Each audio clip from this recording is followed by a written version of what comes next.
La parole est à Madame Michèle Peyron et à elle seule.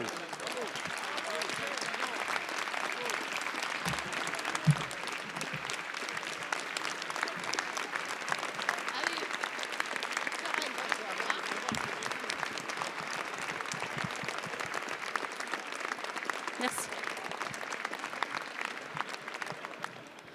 Merci.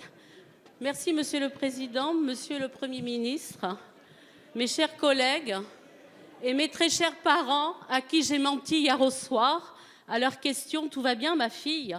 car au même moment, ils me faisaient part de leur inquiétude quant au climat social de notre pays.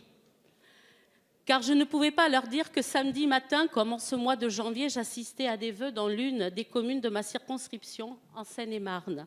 La cérémonie des vœux est un moment de convivialité. Néanmoins, c'est au cours de ces vœux qu'un citoyen m'a agressé verbalement et m'a menacé. C'est grâce à l'action d'un des maires présents et à un gendarme que la personne n'a pu m'atteindre. Je tiens une nouvelle fois à les en remercier. Ma permanence est un espace d'échange, et cela depuis le début de mon mandat. J'avais d'ailleurs reçu ce monsieur dès décembre 2017. J'écoute et échange avec tout le monde, qu'il soit élu, citoyen, opposé à la majorité ou non. Et je sais que c'est le cas de l'ensemble de mes collègues de la majorité. Depuis le début du mandat, de nombreux événements portant atteinte aux parlementaires ont eu lieu. Des permanences ont été vandalisées, des domiciles attaqués, des correspondances insultantes allant jusqu'aux menaces de mort et même des véhicules brûlés. Aujourd'hui, nous sommes témoins et victimes d'une constante augmentation des violences dans les rapports sociaux et les comportements de nos concitoyens. Combien de collègues doivent encore être victimes de ces faits? Faut-il qu'entre d'entre nous restent à terre avant que certains membres de l'opposition sur ces bancs sortent de leur mutisme et condamnent fermement de tels comportements? Nous travaillons tous ensemble. Le vivre ensemble débute entre ces murs. Cette majorité a toujours travaillé pour une démocratie apaisée.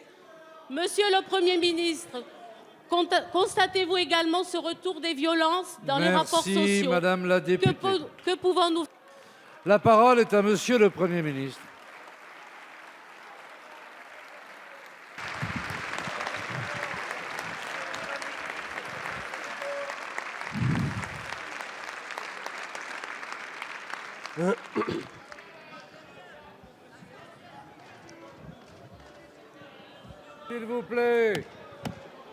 S'il vous plaît, un peu de calme. S'il vous plaît, nous écoutons le Premier ministre. Madame la députée, Monsieur le Président, Mesdames et Messieurs les députés, Madame la députée, à travers votre question et à travers l'agression dont vous avez fait l'objet samedi matin, vous posez la question, au fond, la question de la limite de ce qui est acceptable dans un débat public. D'abord, un mot, Madame la députée, pour dire que ce que je sais de l'agression dont vous avez été l'objet, c'est qu'elle aurait pu très mal se terminer et qu'elle a été arrêtée par le courage d'un maire et d'un gendarme qui se trouvaient présents à cette cérémonie et qui ont évité que l'agression verbale d'abord devienne physique et devienne brutale. Ça ne laisse, Madame la députée, personne indifférent. Tous ceux qui sont dans cette assemblée, tous ceux qui connaissent la vie politique savent que le simple fait de se présenter à une élection, le simple fait de se présenter au suffrage de ses concitoyens et de défendre des positions auxquelles on croit expose à des réactions, à des critiques, et elles sont parfaitement légitimes, à des engueulades, et on parle souvent de ces élus qui sont à portée d'engueulades. Ça vous est arrivé, ça m'est également arrivé. Mais dans une démocratie, le débat peut être vif et passionné. L'invective peut exister.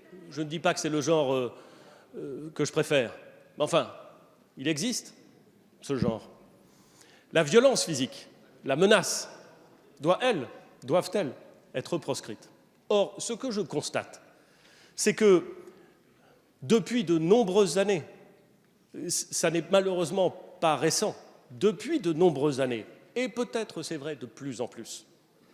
On passe d'une situation où la critique, l'invective sont d'abord tolérées, puis au fond admises, et on arrive à un moment où l'agression devient physique, la menace devient physique vis-à-vis d'élus, qu'ils soient parlementaires ou locaux, et en faisant cela, en admettant que cela pourrait s'expliquer, que cela serait au fond la contrepartie d'une violence publique, que d'une certaine façon on a toujours connu ça, en faisant cela, on finit par l'accepter.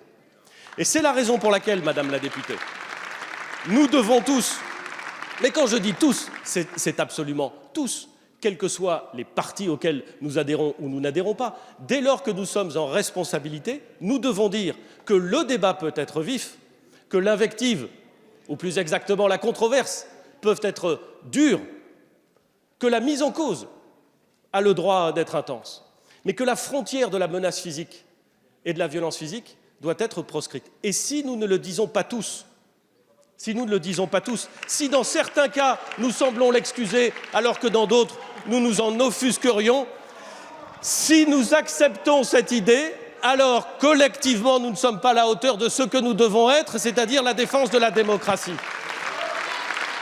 Et je vais vous dire autre chose, mesdames et messieurs les députés, de la majorité et de l'opposition. Ce combat, ça n'est pas celui de l'autre. Ce combat, c'est celui de l'ensemble de ceux qui croient à la démocratie.